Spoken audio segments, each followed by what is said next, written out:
Niki kritik Imam Nawawi. Imam Rafi'i itu sudah sanggup akan mentasfih mazhab yang kurang pas.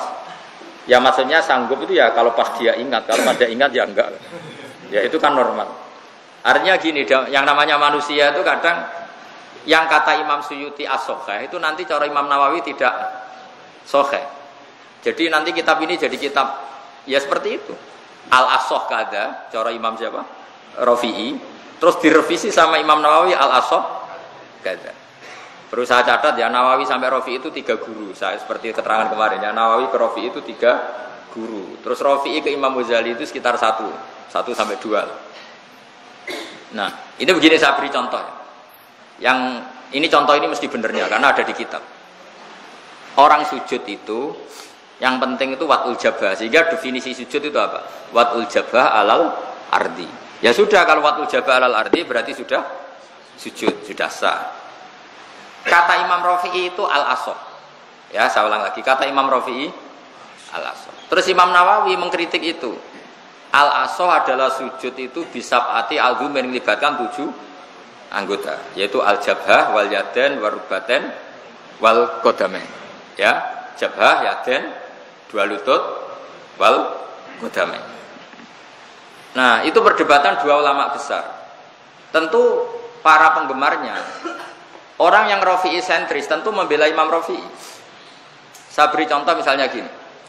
Zaid itu seorang muslim, terus sujud kepada berhala untuk menjadi murtad, nunggu sujud kayak sholat 7 anggota apa cukup badoknya alal ardi? Berarti sah kan jadi murtad? Sah kan? Kenapa untuk sholat tidak sah? Untuk murtad sah, kok untuk sholat tidak sah? Itu satu. Alasan kedua begini, ini kritiknya penggemar Rafi'i pada Nawawi. Imam Rafi'i juga punya penggemar, punya fan banyak. Nah, kritiknya begini, yang namanya wajib itu kalau tidak mampu itu pasti ada penggantinya. Saya ulang lagi, yang namanya wajib atau rukun kalau nggak mampu pasti ada. Nah sekarang kalau orang tidak mampu sujud itu nyatanya hanya pakai isyarat sujud, bukan mengganti 7 anggota.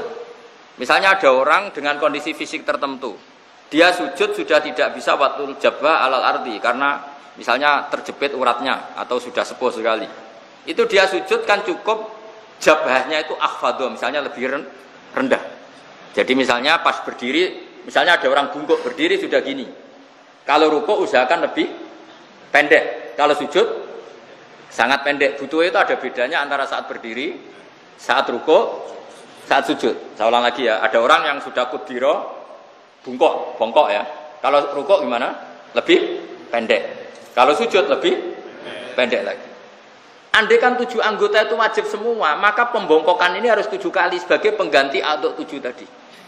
Karena di mana-mana barang wajib harus diganti. Ternyata gantinya hanya 1.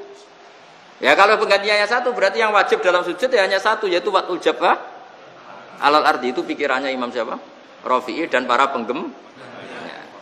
Nah Imam Nawawi itu gak setuju teori itu. Ibadah orang ngono, ibadah orang ngutek nganggo riwayat. Nabi ngendikan umirtu an asjuda ala sab'ati azumin, saya diperintahkan sujud itu melibatkan 7 anggota, yaitu jabhah, yaden, rukbaten, qadamain. Ya sudah ikut Nabi, kok akal-akalan. Itu dua ulama ini berdebat begitu. Meskipun nggak seperiode. Yang debat ya penggemarnya. Penggemarnya kan banyak. Saya punya kitab itu linear. Saya punya kitab Romli, Rafi'i dan penggemarnya. Saya punya kitab Nawawi, Al-Haytami dan penggemarnya. Makanya saya tahu 2 mazhab. Nah setelah saya cek di kitab indukan dari kitab itu semua kan kitab kitabnya Imam Syafi'i yang diriwayatkan Muzani. Sebenarnya Imam Syafi'i itu tidak ngarang kitab. Kitab itu rawinya itu Muzani terbanyak, bukan Buaiti terbanyak itu siapa?